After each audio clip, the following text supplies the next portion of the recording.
অনেকে বলে বেঁচে থেকে কি লাভ হবে।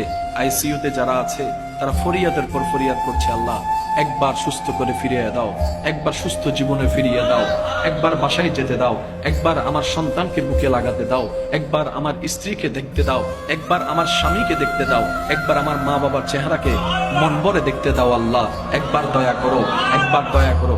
সেজন্য মাথায় রাখবেন, এই দুনিয়া নামই হচ্ছে ফানি, এটা সৃষ্টি হয়েছে শেষ হয়ে যাওয়ার জন্য, বিলীন হয়ে যাওয়ার জন্য।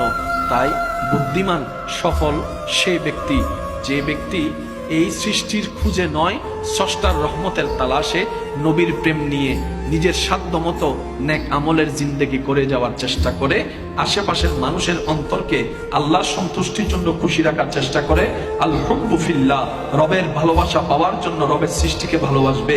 মনে রাখবেন, ওই ব্যক্তিদের জীবনটা রব্বুল আলামিন এমন নিয়ামত দিয়ে সাজিয়ে দিবেন, ওই মানুষ মারা যাওয়ার পর দেখে দেখে আর জানাজায় মানুষ আনতে হবে না।